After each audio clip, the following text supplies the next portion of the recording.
సత్య universe తెలుగుకు స్వాగతం. దర్శనం అయిన తర్వాత బయటకు వస్తున్నాం. ఎందుకంటే లోపలికి ఫోన్ ఎలో లేదనమాట. కెమెరా అనేది యూజ్ చేయకూడదు లోపలికి.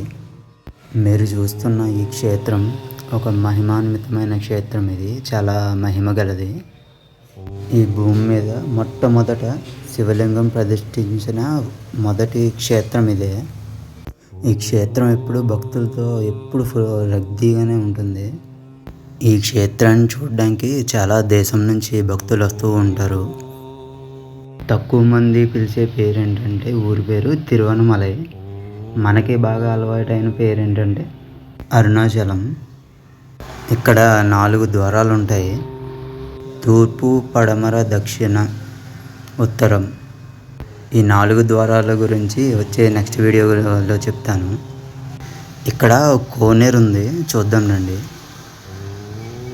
ఈ కోనేరులో ఇప్పుడు వచ్చి ఎవరు దీంట్లో చేపలు వేయడం కానీ, ఏ పక్షులు దీంట్లో వేసి పెంచడం కానీ అసలు ఏమీ లేదు. వాటందరికి అవే ఇక్కడికి చేపలు ఎలా వచ్చినాయి అనేది ఎవరికీ తెలియదు. అదో మిస్టరీ. ఇక్కడ బాతులు, చేపలు, తాంబేళ్ళు కూడా ఉన్నాయి, కనిపించే లోపలికి వెళ్ళిపోయినాయి ఇవి. ఇందులో మనకి దిగడానికి పర్మిషన్ లేదనమాట. అంటే దీంట్లో మానవులు ఎవరు దిగకూడదు. ఇక్కడ కాసేపు నుంచి ఉంటే చాలు, చాలా ప్రశాంతంగా ఉంటుంది, చాలా పీస్ఫుల్గా ఉంటుంది అన్నమాట.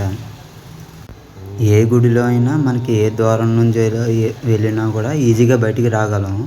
కానీ ఈ క్షేత్రంలో మొత్తం చాలా కన్ఫ్యూజన్గా, తెగమగలుగా ఉంటుంది. ఒక ద్వారం నుంచి వస్తే ఇంకో ద్వారం ఎక్కడుందో వెతుక్కోవాలి. కొత్త వాళ్ళు అయితే ఇంక చాలా ఇబ్బంది పడతారు ఇక్కడ.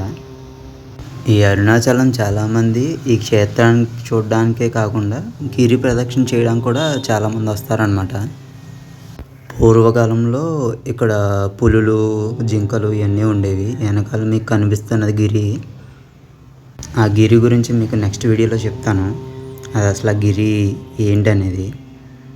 మీరు చూస్తున్న ఇదంతా గిరి ప్రాంగణం అన్నమాట. అది ఇంకా లోపలికి చాలా ఉంటుంది, ఒక క్రికెట్ స్టేడియంలో ఉంటుంది అంతా. వీడియో నచ్చితే లైక్ చేయండి, షేర్ చేయండి, కామెంట్ చేయండి.